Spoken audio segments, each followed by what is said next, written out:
Well, now, in the 77 years that Gardeners Question Time has been running, we've been committed to championing the benefits of gardening for our mental health and well-being. These benefits can range from simply lifting our mood to helping alleviate the harsh realities of unsafe living conditions. The YMCA here in Exeter, our hosts today, provide a safe place to share gardening tips, advice, and give a helping hand to young people trying to get out of homelessness. Assistant producer Rahnee Prescod attended a workshop here hosted by therapeutic horticulturist Sam Thomas and met some of the attendees to hear at first hand how much gardening has changed their lives. I am joined by Sam Thomas, who leads the gardening project at YMCA Exeter. Just tell me, Sam, where are we and what have you made here? Sure, so we are in the centre of Exeter, at the back of what is essentially a car park that's looked over on by our Stage 1 accommodation where 31 young people live and make it their home. We got approached about 4 years ago, did we want to make it a project? So what you're seeing is kind of all the efforts of the community, the local community, to make this a social and therapeutic garden. Because we have a cafe that's open to the residents that live at YMCA Exeter 3 days a week, we thought, why don't we make a kitchen garden? So what you're seeing here today is a small kitchen garden where everything that we grow, we take back to our cafe. Now, we're not talking about kilos and kilos of potatoes. We're talking about things that the residents who live here can be proud of, to walk up to the kitchen, a bowl full of tomatoes, just like you can at home. There's something so good, isn't there, about growing something yourself and being able to take that to the kitchen table. So with all of these amazing facilities here that are open to the residents of YMCA Exeter, how does this contribute to your support plan? So the garden is a therapeutic vehicle. The support that our young adults get when they move into the YMCA is about helping them move forwards, finding the right toolkit to enable to live independently. And so our garden is an element that can be part of their therapeutic program, to come and relax, to come and maybe perhaps passively be in the garden. And for some it's more active, to be a volunteer who comes week on week, arrives on time, and is part of what we call our Lighthouse training program. So it's always about enabling steps for these young adults themselves to move forwards. So I'm joined by some volunteers and some residents at the YMCA Exeter.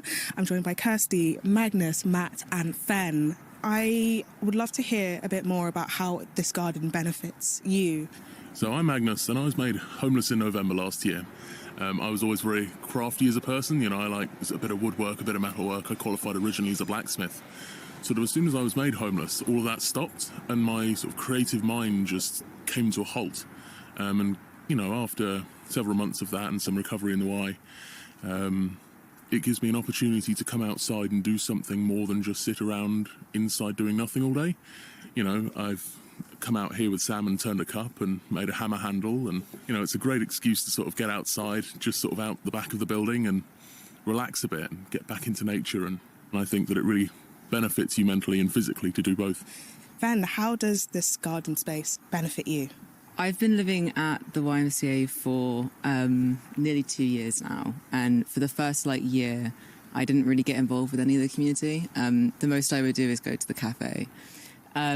So I don't know what happened that made me come to the gardening group, but when I did start going, the first time I went, I actually cried. It was the first time in months where I hadn't had any thoughts about does this make me look convoluted? So coming to this was kind of a lifeline, especially at the beginning. And Kirsty, how does the space benefit you? So it's been a really good outlet for my anxiety. I moved into the YMCA at the beginning of 2022 with both physical and mental health issues. For the first few weeks of living here, I really struggled to get out of my room. My support worker, Lydia, had recommended I get involved with gardening with Sam after mentioning I really like being hands-on with being active. I've helped with a project in the local area for Forest School, and just getting involved with projects around the city as and when I can. Amazing. Now, I don't know about you, but that pizza oven sounds really, really delicious. So I think we should go probably have a little look at the pizza oven. But again, thank you so much for you all joining me today, showing me around and telling me your stories. It's really inspiring, and I'm sure the listeners at home will think the same thing. Thank you so much. Thank you. Okay, let's go get some pizza, please. Rahnee Prescod with Sam Thomas. How wonderful to hear the effect that gardening is having on young adults here in Exeter. Panel, in terms of our own gardening and our own gardens, we know it can be a great stress reliever. Do you find it really helps in that way, Christine? I think going out and just sitting and being quiet, surrounded by nature and imbibing the atmosphere is very, very special. In today's world that is madness and race and pace and noise, that ability to chill out and just stop and relax and become contemplative is very magical, very spiritual, and will help anybody. Yeah, so true. Bob, what do you think? Exactly the same. I feel like it's a balm in all these things that are so irritating us so much. And I listen to the news, I get so angry at the stupidity of us all. I get so depressed, and then I go out and I see a bulb just emerging from the soil, or I see a flower bud opening, and I hear a bird, and I think, actually, it's not all so bad. It's all right, isn't it? It's nice. And that's what a garden does. It's a healing thing. And I think the more we spend out there with nature and healing it, then we will heal the earth again. But while we spend our time in cities, in cars, in boxes all the time, we're not really aware of what's happening out there. And we need to be. After all, only a couple of thousand years ago, we were all naked running through the bush, you know? And now suddenly we think we're so different. No, we're the same people. It's just we've got all the tech, right? We need to put the tech aside and just get back to the thing that makes us feel peaceful, a garden.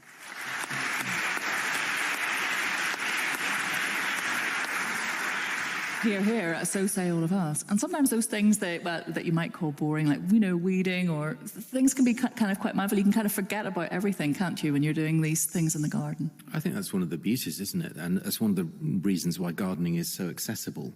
And, over the years, we've done a lot of work with adults and children with particular disabilities and needs. And one of the things that brings them together and makes certainly, most individuals feel as though they can contribute, and they feel whole, and they feel positive about themselves, and they feel a part of society rather than sidelined by society, is the fact that, if you ask somebody to dig a border or pull out weeds or prick seedlings out, those sorts of things where it's a very repetitive operation, but it's something that even the most frail and fragile hand or the most challenged hand will be able to do. And it just sort of brings us all together. Gardening really does have benefits for everyone.